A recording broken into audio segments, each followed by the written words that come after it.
ತಾವು ತಂದಿರತಕ್ಕಂಥ ಸಂತಾಪ ಸೂಚನೆಗೆ ನನ್ನ ಸಹಮತವನ್ನು ವ್ಯಕ್ತ ಮಾಡಿ ಇವತ್ತು ಈ ಸದನದಲ್ಲಿ ಹಲವಾರು ವರ್ಷಗಳ ಕಾಲ ಈ ಸದನಕ್ಕೆ ಒಂದು ಗೌರವ ತರೋ ರೀತಿ, ಸಮಾಜಕ್ಕೆ ಒಂದು ಗೌರವ ತರೋ ರೀತಿ ಕೆಲಸ ಮಾಡಿದಂಥ ಹಲವಾರು ಮಾನೀಯರು ನಮ್ಮ ಜೊತೆನೂ ಇದ್ದರು. ನಮ್ಮ ಜೊತೆನೂ ನಾನು ಶಾಸಕನಾಗಿದ್ದಾಗ ಕೂಡ ಇವತ್ತು ಸಂತಾಪ ಸೂಚನೆ ಮಾಡುವಂಥ ವ್ಯಕ್ತಿಗಳಿದ್ದರು. ನಾನು ಶಾಸಕನಾಗಿಲ್ಲದೇ ಇದ್ದಾಗೂ ಕೂಡ ಭಾಳಷ್ಟು ಜನ ನಾಗರತ್ನಮ್ಮ ಅಂಥವರೆಲ್ಲರೂ ಕೂಡ ಈ ಸದಸ್ಯರಾಗಿ ಇದ್ದಾಗಲ್ಲ. ಇಲ್ಲ, ನಾನು ಬಂದಿಲ್ಲ 87. ನನಗಿಂತ ನೀವು ಮುಂಚೆ ಬಂದಿದ್ದೀರ. ಇಲ್ಲ, ನೀವು ಆದ್ಮೇಲೆ ಬಂದಿದ್ದು ನಾನು. ಅದಕ್ಕೆ ಮಧ್ಯೆ ಅದರಿಂದ ಒಟ್ಟಾರೆ ಈ ಸದನಕ್ಕೆ ಗೌರವ ತರೋ ರೀತಿ ಕೆಲಸ ಮಾಡಿದಂಥ ಸದಸ್ಯರು, ಅದೇ ರೀತಿ ಚಿತ್ರರಂಗಕ್ಕೆ, ಸಾಹಿತ್ಯ ರಂಗಕ್ಕೆ, ಸಮಾಜ ಸೇವೆಗೆ ಕೆಲಸ ಮಾಡಿದಂಥ ಹಲವಾರು ಗಣ್ಯರು ಕೂಡ ಇವತ್ತು ನಮ್ಮನ್ನು ಅಗಲಿರೋದ್ರ ಬಗ್ಗೆ ತಾವು ಸಂತಾಪ ಸೂಚನೆಯನ್ನು ತಂದಿದ್ದೀರ.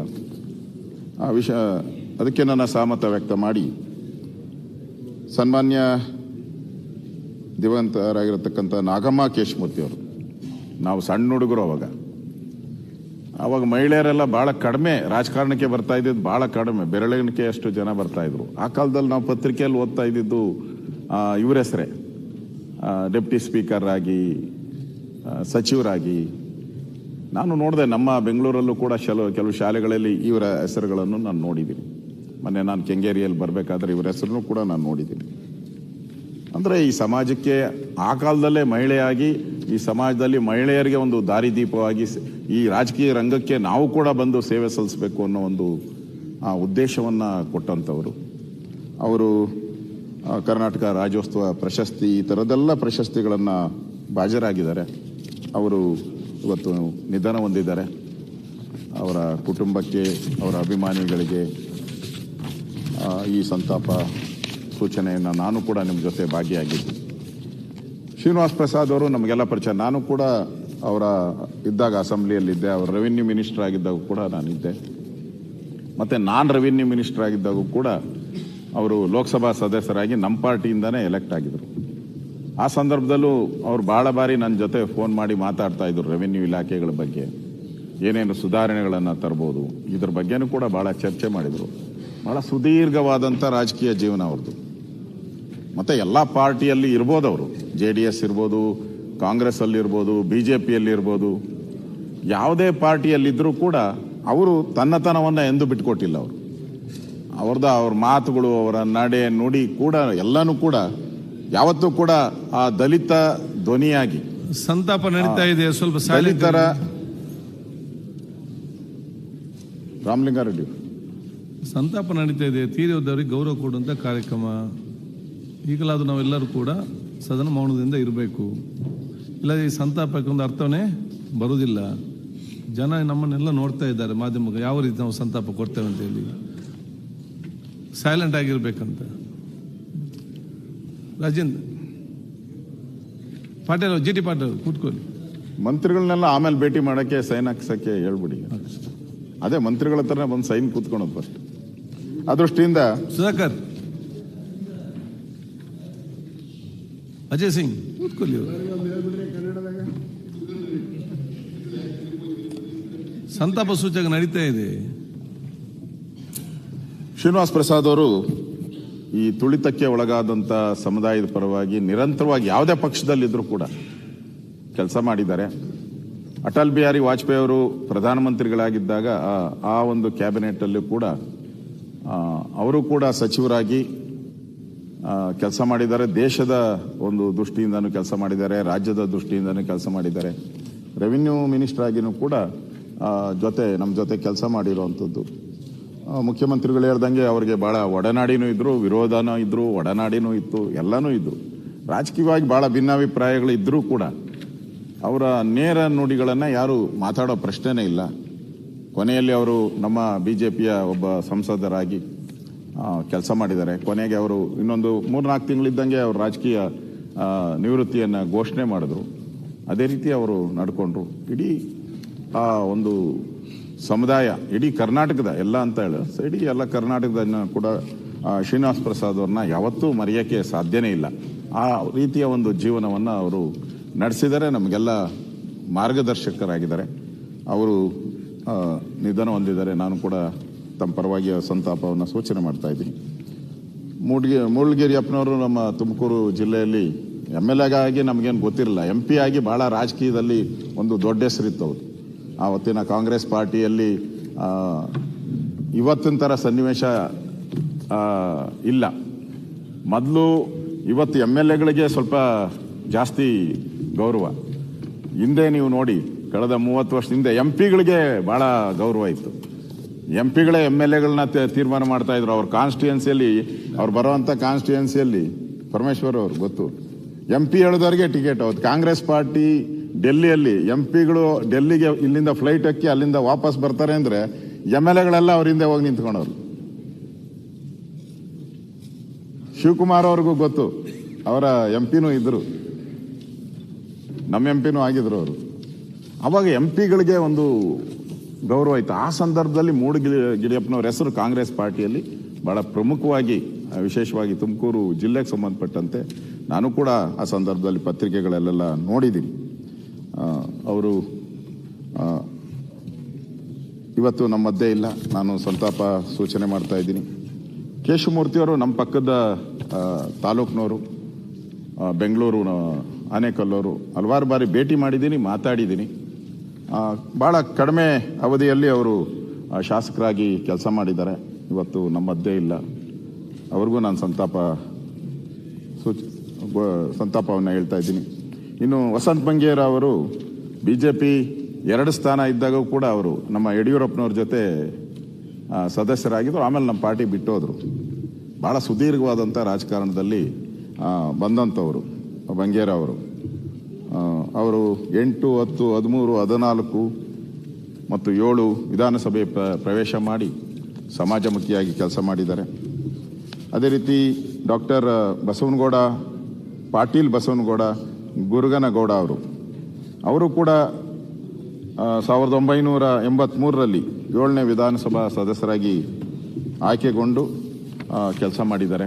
ಅವ್ರಿಗೂ ನಾನು ನನ್ನ ಸಂತಾಪವನ್ನು ಸೂಚನೆಯನ್ನು ಮಾಡ್ತಾ ಇದ್ದೀನಿ. ಅದೇ ರೀತಿ ನಾಗಿರೆಡ್ಡಿ ಪಾಟೀಲ್ ಅವರು 7ನೇ ವಿಧಾನಸಭಾ ಸದಸ್ಯರಾಗಿ ಆಯ್ಕೆಗೊಂಡು ಕೃಷಿಕರಾಗಿ ಆಯುರ್ವೇದದಲ್ಲಿ ಡಿಪ್ಲೊಮಾ ಪಡೆದು, ಆ ಕಾಲದಲ್ಲಿ ಆಯುರ್ವೇದನ ನೋಡ್ತಾ ಇರಲ್ಲ, ಆ ಕಾಲದಲ್ಲೇ ಆಯುರ್ವೇದ ಬಗ್ಗೆ ಡಿಪ್ಲೊಮಾವನ್ನು ಮಾಡಿದಂಥ ವ್ಯಕ್ತಿ 7ನೇ ವಿಧಾನಸಭೆಗೆ ಆಯ್ಕೆ ಆಗಿದ್ದಾರೆ. ಅವ್ರಿಗೂ ನಾನು ಸಂತಾಪ ಕೋರ್ತಾ ಇದ್ದೀನಿ. ಅದೇ ರೀತಿ ರಮೇಶ್ ಕುಮಾರ್ ಪಾಂಡೆ ಅವರು 1999ರಲ್ಲಿ 11ನೇ ವಿಧಾನಸಭೆಗೆ ಆಯ್ಕೆಯಾಗಿದ್ದಾರೆ. ಅವರು ಕೂಡ ಶಿಕ್ಷಣ ರಂಗದಲ್ಲಿ ಕೆಲಸ ಮಾಡಿದ್ದಾರೆ. ಅವರು ನಿಧನ ಹೊಂದಿರುತ್ತಾರೆ. ಅವ್ರಿಗೂ ನನ್ನ ಸಂತಾಪ. ಅದೇ ರೀತಿ ಶಿವಶಂಕರಪ್ಪನವರು 12ನೇ ವಿಧಾನಸಭೆಯಲ್ಲಿ ಆಯ್ಕೆಗೊಂಡು THS ಎಂದೇ ಖ್ಯಾತಿ ಪಡೆದಂಥ ದಿವಂಗತರು 2 ಬಾರಿ ಪುರಸಭೆ ಸದಸ್ಯರಾಗಿದ್ದಾರೆ. ನಂತರ ಅಧ್ಯಕ್ಷರಾಗಿ ಸೇವೆ ಸಲ್ಲಿಸುತ್ತಾರೆ. ಅವ್ರಿಗೂ ಕೂಡ ನನ್ನ ಸಂತಾಪ. ವಾಸು ಅವರು ಕೂಡ ನಾನು ನೋಡಿದ್ದೀನಿ. ಅವರು ಮೈಸೂರಿನಲ್ಲಿ ಮೇಯರ್ ಆಗಿ, MLA ಆಗಿ, ಇಲ್ಲೂ ಕೂಡ ನಮ್ಮ ಜೊತೆ ಕೆಲಸ ಮಾಡಿದ್ದಾರೆ MLA ಆಗಿ. ಅವ್ರಿಗೂ ಕೂಡ ನಾನು ಸಂತಾಪ ಸೂಚನೆ ಮಾಡ್ತಾ ಇದ್ದೀನಿ. ಇನ್ನು ಚಿತ್ರರಂಗಕ್ಕೆ ಸಂಬಂಧಪಟ್ಟಂತೆ ದ್ವಾರಕೇಶ್ ಅವರು, ಕನ್ನಡ ಚಿತ್ರರಂಗದಲ್ಲಿ ಬಹಳ ದೊಡ್ಡ ಇತಿಹಾಸ ಇರತಕ್ಕಂಥ ಒಬ್ಬ ವ್ಯಕ್ತಿ ದ್ವಾರಕೇಶ್ ಅವರು. ಭಾಳ ವರ್ಷಗಳ ಕಾಲ, ನಮಗೂ ಆ ಕಾಲದಲ್ಲಿ ಸಣ್ಣ ಹುಡುಗರಿದ್ದಾಗ ಸಿನಿಮಾ ಹುಚ್ಚು. ಮೊದಲನೇ ದಿನನೇ ಸಿನಿಮಾಗೆ ಹೋಗ್ಬೇಕು ಅನ್ನೋ ಹುಚ್ಚಿತ್ತು ಅವಾಗ. ಇವರು ದ್ವಾರಕೇಶ್ ಅವರು ರಾಜ್ಕುಮಾರ್ ಒಂದು ಹಿಂದೆ ಹಿಡಿದು, ಆಗ ರಾಜ್ಕುಮಾರ್ ಅವ್ರ ಜೊತೆನೂ ಹಾಸ್ಯ ಪಾತ್ರಗಳಲ್ಲಿ ಭಾಗಿಯಾಗಿದೆ. ಆಮೇಲೆ ವಿಷ್ಣುವರ್ಧನ್ ಜೊತೆ ಬಹಳ ಪ್ರಖ್ಯಾತಿಗೆ ಬಂದಿದ್ದು ವಿಷ್ಣುವರ್ಧನ್ ಜೊತೆ. ಕಳ್ಳ ಕುಳ್ಳ, ಸಿಂಗಾಪುರದಲ್ಲಿ ಅಂದ್ರೆ ಅವತ್ತಿನ ಪತ್ರಿಕೆಗಳಲ್ಲೆಲ್ಲ ಹೇಳ್ತಾ ಇದ್ರು, ಕನ್ನಡ ಚಿತ್ರರಂಗದವರು ಮಡ್ರಾಸ್ ಬಿಟ್ರೆ ಇನ್ನು ಎಲ್ಲೂ ಆಚೆ ಹೋಗ್ತಾ ಇರಲ್ಲ, ಇಲ್ಲೇ ಚಲನಚಿತ್ರವನ್ನ ಚಿತ್ರೀಕರಣ ಮಾಡಬೇಕಾಯ್ತು. ಅಂತ ಕಾಲದಲ್ಲಿ ಇವರು ಸಿಂಗಾಪುರದಲ್ಲಿ ಚಿತ್ರೀಕರಣ ಮಾಡಿ ಆ ಸಿನಿಮಾನು ಕೂಡ ಸಕ್ಸಸ್ ಆಯಿತು. ಅದರಿಂದ ಅವ್ರಿಗೆ ದೊಡ್ಡ ಹೆಸರು ಬಂತು ಮತ್ತು ನಿರ್ದೇಶಕರಾಗಿನೂ ಕೆಲಸ ಮಾಡಿದ್ದಾರೆ.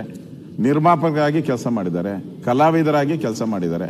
ಬಹಳ ದೊಡ್ಡ ಒಂದು ಇತಿಹಾಸ ಇರತಕ್ಕಂಥ ದ್ವಾರಕೇಶ್ ಅವರು. ನಾನು ಹಲವಾರು ಬಾರಿ ಅವ್ರನ್ನ ಭೇಟಿ ಮಾಡಿದ್ದೀನಿ, ಮಾತಾಡಿದ್ದೀನಿ, ಚರ್ಚೆ ಮಾಡಿದ್ದೀನಿ. ಅವರು ಕೂಡ ಇವತ್ತು ನಿಧನ ಹೊಂದಿರೋದು ಇಡೀ ಕನ್ನಡ ಚಿತ್ರರಂಗಕ್ಕೆ. ನಾವು ರಾಜ್ಕುಮಾರ್ ಅವ್ರನ್ನ ಹೇಗೆ ನೋಡ್ತಾ ಇದ್ರಿ, ವಿಷ್ಣುವರ್ಧನ್ನ ಹೇಗೆ ನೋಡ್ತಾ, ಹಾಗೆ ದ್ವಾರಕೇಶ್ಗೂ ಅವ್ರದೇ ಆದಂಥ ಚಿತ್ರರಂಗದಲ್ಲಿ ಒಂದು ಮೈಲಿಗಲ್ಲನ್ನು ಸೃಷ್ಟಿ ಮಾಡಿದ್ರು. ಅವರ ಸಿನಿಮಾ ತೆಗಿತಾರೆ ಅಂದರೆ ಅದು ಒಂದು ದೊಡ್ಡ ಸುದ್ದಿ ಆಗ್ತಾ ಇತ್ತು. ಆ ರೀತಿಯಾದಂಥ ಒಂದು ಚಿತ್ರಗಳನ್ನು ನಿರ್ದೇಶನ ನಿರ್ಮಾಪ ಮಾಡಿದ್ದಾರೆ. ಇವತ್ತು ನಮ್ಮ ಮಧ್ಯೆ ಇಲ್ಲ. ಇಡೀ ಚಿತ್ರರಂಗಕ್ಕೆ ಅವರಿಂದ ಒಂದು ನೋವಾಗಿದೆ ಅನ್ನೋ ಮಾತನ್ನು ಈ ಸಂದರ್ಭದಲ್ಲಿ ಹೇಳ್ತಾ ಇದ್ದೀನಿ. ಕಮಲಾ ಹಂಪನವರು ಸಾಹಿತ್ಯ ರಂಗದಲ್ಲಿ ನಮ್ಮೆಲ್ಲರಿಗೂ ಪರಿಚಯ ಇರತಕ್ಕಂಥವ್ರು. ಕನ್ನಡ ಸಾಹಿತ್ಯ ಸಮ್ಮೇಳನದ ಅಧ್ಯಕ್ಷತೆ ವಹಿಸಿರ್ತಕ್ಕಂಥವ್ರು. ಕೆಲವರಿಗೆ ಸಿಗೋದು ಕನ್ನಡ ಸಾಹಿತ್ಯ ಸಮ್ಮೇಳನದ ಅಧ್ಯಕ್ಷತೆ ವಹಿಸುವಂಥ ಪುಣ್ಯ ಕೆಲವರಿಗೆ ಸಿಗುವಂಥದ್ದು. ಅಂಥದ್ರಲ್ಲಿ 71ನೇ ಕನ್ನಡ ಸಾಹಿತ್ಯ ಸಮ್ಮೇಳನದಲ್ಲಿ ಅವರು ಅಧ್ಯಕ್ಷತೆ ವಹಿಸಿದರು. ಅವರಿಗೆ ರಾಜ್ಯೋತ್ಸವ ಪ್ರಶಸ್ತಿ ಬಂದಿದೆ. ಅದಕ್ಕಿಂತ ಪ್ರಮುಖವಾಗಿ ನಾಡೋಜ ಪ್ರಶಸ್ತಿ ಬಂದಿದೆ. ಆ ನಾಡೋಜ ಪ್ರಶಸ್ತಿಗೆ ಬಹಳ ಕನ್ನಡ ಸಾಹಿತ್ಯ ರಂಗದಲ್ಲಿ ಬಹಳ ಗೌರವ ಇರತಕ್ಕಂಥ ಪ್ರಶಸ್ತಿನೂ ಕೂಡ ಅವರಿಗೆ ಬಂದಿದೆ. ಅವರು ಇವತ್ತು ನಮ್ಮ ಮಧ್ಯೆ ಇಲ್ಲ. ಅರ್ಪಣಾ ಅವರು ನಿರೂಪಕಿಯಾಗಿ ಅವರು ನಮ್ಮ ಕಾನ್ಸ್ಟಿಟ್ಯೂನ್ಸಿಯವರು, ನನ್ನ ಆಫೀಸಿಂದ ಒಂದು ಹಿಂದೆನೇ ಇರೋವಂಥದ್ದು. ಭಾಳ ಸಾರಿ ಭೇಟಿ ಮಾಡಿದ್ದೀನಿ. ಅರ್ಪಣಾ ಅಂತ ಹೇಳಿದ್ರೆ ಸ್ವಚ್ಛವಾಗಿ ಕನ್ನಡ, ಅಪರ್ಣ ಅಂತ ಹೇಳಿದ್ರೆ ಸ್ವಚ್ಛವಾಗಿ ಕನ್ನಡ ಮಾತಾಡುವಂಥದ್ದು. ಅವ್ರಿಗೆ ಏನಾದರೂ ನಿರೂಪಣೆ ಕೊಟ್ಟರೆ ಮುಗಿದೋಯ್ತು, ನಾವೇನು ಅವ್ರಿಗೇನು ಗೈಡ್ ಮಾಡುವಂಥ ಅವಶ್ಯಕತೆ ಇಲ್ಲ.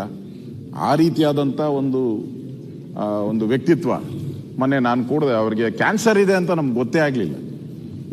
ಭಾಳಷ್ಟು ಬಾರಿ ಭೇಟಿ ಮಾಡಿದ್ದೀನಿ. ಆ ಕಡೆ ಹೋದಾಗೆಲ್ಲ ನಾನು ಅವ್ರ ಮನೆ ಮುಂದೆನೇ ಹೋದಾಗ ಭೇಟಿ ಮಾಡಿದ್ದೀನಿ, ಮಾತಾಡ್ಸಿದ್ದೀನಿ. ಅವ್ರು ಕ್ಯಾನ್ಸರ್ ಇದೆ ಅಂತ ಗೊತ್ತಿದ್ರು ಕೂಡ ಒಬ್ಬ ಮಹಿಳೆಯಾಗಿ ಅನೇಕ ಕಾರ್ಯಕ್ರಮದಲ್ಲಿ ಅವರು ಮಾತಾಡ್ತಾ ಇದ್ರು ಅಂದರೆ ಯಾರು ನಂಬಕ್ಕೆ ಸಾಧ್ಯನೇ ಇಲ್ಲ. ಆ ರೀತಿಯಾದಂಥ ಒಂದು ನೋವುಗಳನ್ನು ನುಂಗ್ಕೊಂಡು, ಕ್ಯಾನ್ಸರ್ ಅಂತ ಮಹಾಮಾರಿ ಇದ್ರು ಕೂಡ ನೋವುಗಳನ್ನು ನುಂಗ್ಕೊಂಡು ಕೊನೆಯವರೆಗೂ ಅವರು ಆಂಕರಿಂಗ್ ಮಾಡ್ತಾ ಇದ್ರು. ವಿಶೇಷವಾಗಿ ಕನ್ನಡದಕ್ಕೆ ಹೆಚ್ಚು ಆದ್ಯತೆಯನ್ನು ಕೊಟ್ಟಂಥವರು. ನಿರೂಪಕಿಯಾಗಿ, ಚಲನಚಿತ್ರ ತಾರೆಯಾಗಿ 7,000ಕ್ಕೂ ಅಧಿಕ ಕಾರ್ಯಕ್ರಮವನ್ನು ಕೊಟ್ಟಿದ್ದಾರೆ. ಅವ್ರಿಗೂ ನಾನು ಸಂತಾಪವನ್ನು ಸೂಚನೆ ಮಾಡ್ತಾ ಇದ್ದೀನಿ. ಇವತ್ತಿಗೂ ಮೆಟ್ರೋದಲ್ಲಿ ಅವ್ರ ಧ್ವನಿ ಇದೆ. ಮೊನ್ನೆ ಮೆಟ್ರೋದವರು ಅದ್ರ ಬಗ್ಗೆ ಒಂದು ಕಾರ್ಯಕ್ರಮ ಮಾಡಿದ್ದಾರೆ. ಇವತ್ತು ಅಪರ್ಣಾ ಅವರು ನಮ್ಮ ಜೊತೆ ಇಲ್ಲದೆ ಇರ್ಬೋದು, ಅವ್ರ ಧ್ವನಿ ಮಾತ್ರ ಕನ್ನಡದಲ್ಲಿ ಹಾಗೆ ಉಳಿತತೆ, ಮೆಟ್ರೋದಲ್ಲಿ ಹಾಗೆ ಉಳಿತತೆ. ಆ ರೀತಿಯಾದಂಥ ಒಂದು ಇದು ಮಾಡಿದ್ದಾರೆ. ನಾನು ಮೊನ್ನೆ ಟಿವಿಯಲ್ಲಿ ನೋಡಿದೆ, ಅವರು ಸಾಯಕ್ಕೆ ಮುಂಚೆ ಒಂದು ಹಾಡುಗಳನ್ನು ಅವರ ಸ್ನೇಹಿತರ ಜೊತೆ, ಅವರ ಭಾಳ ಆತ್ಮೀಯಾಗಿರ್ತಕ್ಕಂಥ ಸ್ನೇಹಿತರ ಜೊತೆ, ಅಂದರೆ ಸಿಂಗರ್ಸ್ ಜೊತೆ ಅವರು ಆಡಿರೋ ಅಂಥದ್ದನ್ನು ಕೂಡ ನೆನ್ನೆ ನಾನು ಟಿವಿಯಲ್ಲಿ ನೋಡಿದಾಗ ನಮಗೂ ಒಂಥರ ಕರಳು ಕಿತ್ತು ಬರೋವಂಥ ಒಂದು ದೃಶ್ಯವನ್ನು ನಾನು ನೋಡಿದೆ. ಅವರಿಗೆ ತಲೆ ಎಲ್ಲ ಹೇರ್ ಕಟ್ ಮಾಡಿಬಿಡ್ತಿತ್ತು. ಇಬ್ಬರು ಸಿಂಗರ್ಸ್ ಅವ್ರ ಜೊತೆ ಕೂತ್ಕೊಂಡು ಹೇಳ್ತಾರೆ ಈ ಸಿನಿಮಾದ ಹಾಡುಗಳು ಅಂದರೆ ಜೀವನ ಅನ್ನೋದು ಏನೋದ್ರ ಬಗ್ಗೆನ. ಅದನ್ನು ನೋಡಿದಾಗ ನನಗೂ ಒಂಥರ ಕರಳು ಕಿತ್ತು ಬರೋವಂಥ ಪರಿಸ್ಥಿತಿಯನ್ನು ನಾನು ನೋಡಿದ್ದೀನಿ. ಅವರಿಗೆ ನನ್ನ ಸಂತಾಪ ಮತ್ತು ಅವರಿಗೆ ಇಡೀ ಅಭಿಮಾನಿಗಳಿಗೆ ಅದನ್ನು ದುಃಖವನ್ನು ಭರಿಸುವಂಥ ಶಕ್ತಿ ನೀಡಲಿ. ಕೊನೆಯದಾಗಿ ಕಾಜಿ ಅಜಯಾದ್ ಫಜಲ್ ಕೊಯಮ್ಮ ಅವರು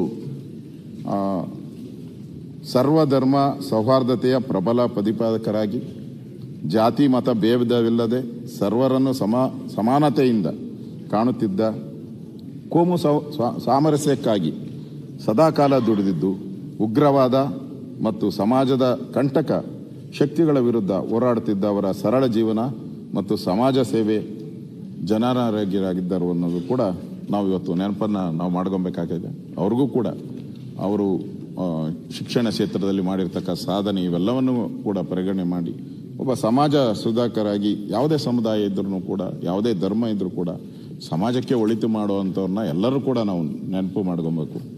ಇವತ್ತು ಯಾರ್ಯಾರು ತಾವು ತಂದಿದ್ದೀರಾ ಇವತ್ತು ಸಂತಾಪ ಸೂಚನೆಗೆ, ಅವರೆಲ್ಲರಿಗೆ ನಮ್ಮ ಈ ಸದನದ ತಾವು ತಂದಿರುವಂಥ ಸಂತಾಪ ಸೂಚನೆಗೆ ನಂದು ಕೂಡ ಸಹಮತವನ್ನು ವ್ಯಕ್ತ ಮಾಡ್ತಾ ಇದ್ದೀನಿ. ಧನ್ಯವಾದ. ಒಂದು ಬಹುಶಃ ಇವತ್ತು ನಮ್ಮ ಸಂತಾಪ ಸೂಚನೆ ಪಾವತಿ ಉಳಿಸಿಕೊಂಡು ನಿಮ್ಮೆಲ್ಲರ ಪರ್ಮಿಷನ್ ಪಡ್ಕೊಂಡು ನಮ್ಮ ಮಾಜಿ